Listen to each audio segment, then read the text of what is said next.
बिस्मिल्लाहिर्रहमानिर्रहीम। दोस्तों, आज आपसे एक ऐसी बीमारी के बारे में बात करने जा रहा हूं जिसमें हर दूसरा बंदा मुब्तला है।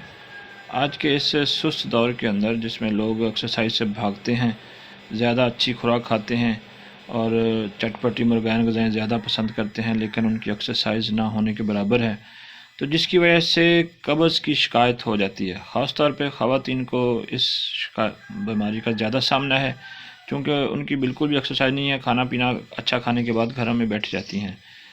तो इसकी वजह से जोड़ों में दर्द होता है। ये कब्ज़ उम्मुल अमराज इसको कहा जाता है। इसकी वजह से गैंठी के मसाइल बनते हैं, सर भारी भारी रहता है, चक्कर आते हैं, अक्सर लोगों के सीने में जलन होती है और तेज़ाबियत बढ़ी रहती है, पेट फूला फूला महसूस होता है। तो इन तमाम बीमारियों का हल सिर्फ़ एक बीमारी को ठीक करने में जो ना वो छुपा हुआ है, वो है कब्ज़। तो कब्ज़ को दूर करने के लिए आपको कुछ टिप्स बताता हूँ और एक ज़बरदस्त नुस्खा भी बताने वाला हूँ, जिसका इस्तेमाल करने के बाद इंशाअल्लाह किसी भी किस्म की जो कब्ज़ है ना, वो बेशक 10 साल 20 साल पुरानी है, वो बिल्कुल ठीक हो जाएगी। तो दोस्तों, नंबर एक तो आप हेल्दी लाइफ गुजारें, वो लाजमी तौर पे क्या करें, सुबह की सैर, ठीक है जी। और शाम का खाना जल्दी खा के सोएं ताकि खाना हज़म हो जाए, पेट में जो ना वो गैस वगैरह बने ना।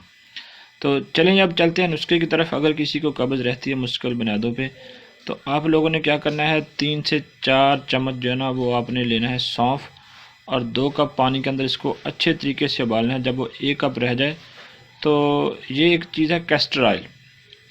कैस्टर ऑयल का 1 चम्मच उसके अंदर डालना है और 1 चम्मच आपने शहद का डालना है। बड़ा ही मज़ेदार सा ये मशरूब बनेगा और सुबह निहार मुँह इसको आप लोगों ने पी लेना है।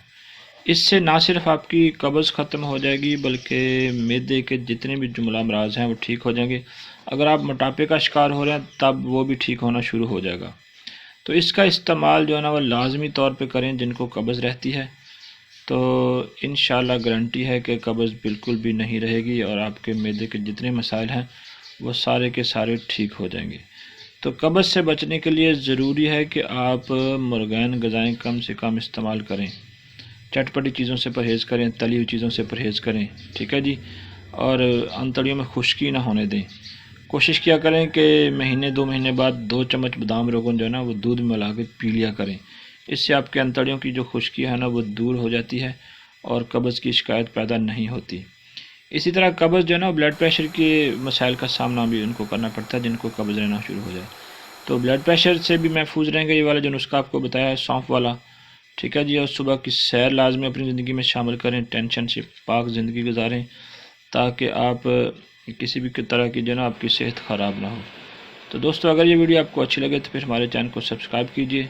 तो दोस्तों, दूसरा ये मैं बताता चलूँ कि मैं प्रैक्टिकली 15 से 20 साल हो गए हैं इसी शोबे के अंदर, जो ना मैं मेडिकल के शोबे से अटैच भी हूँ साथ, ठीक है जी। मेरा अपना ज़ाती क्लिनिक है, ठीक है। हर्बल और इंग्लिश मेडिसन दोनों तरह का काम कर लेते हैं और वही नुस्खे आपको बता रहे हैं जो ज़बरदस्त हैं और हमारे जो ना वो तजर्बे में आए हैं। तो ज़रूर आप आज़माएँ और दुआ में याद रखें। अल्लाह हाफ़िज़।